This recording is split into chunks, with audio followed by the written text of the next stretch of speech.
Hello guys, ito na nga, dito na kami. Dumating na kami dito sa may Cubao Terminal sa Victory Liner Terminal. So ito nga guys, at naantay namin yung bus na sasakyan namin for 2 AM at nag-book na nga kami dito ng ticket para mas mabilis, mas madali ang aming pagsakay. Yan guys. Ito nga at meron na tayong ticket. Ang halaga ng pamasahe hanggang mula Cubao hanggang Olongapo ay 536 na. 336 pala. Ayan, nagkamali lang po. Andito na nga kami dumating sa Olongapo ng 6 AM at bumili kami ng pandesal. So, ito yung terminal ng Olongapo. Ayan. So, sasakay na naman kami ng isa pang bus.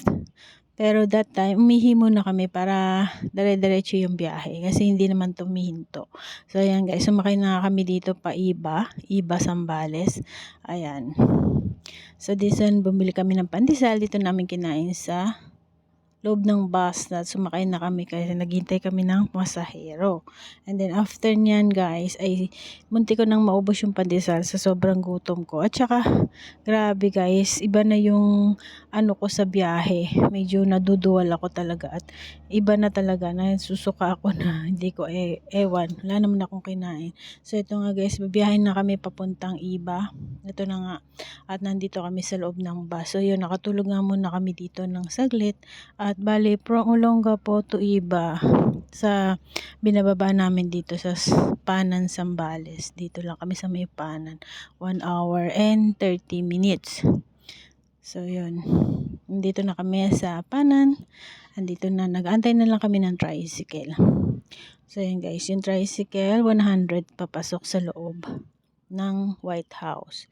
So, yun guys, ito, nag-upo-upo muna kami dito sa waiting shade at nagtaya pa nga ako ng waiting dito guys. 7:13 na waiting.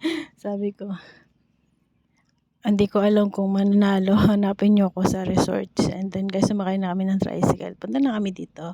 Ito na yung White House. Hello guys. Good morning sa inyo.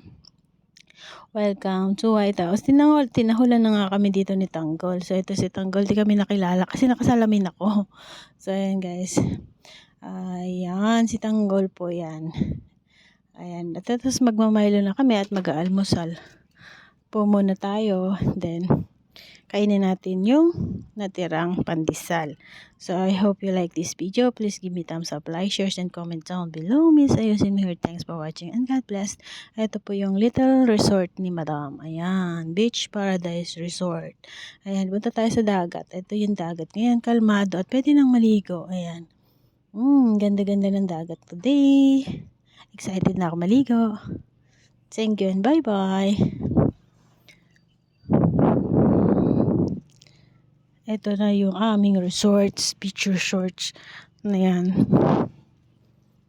Diba? Kung sino gustong mag-rent, rent na po kayo dito. Bye-bye. Kasi Tanggol gusto lumabas.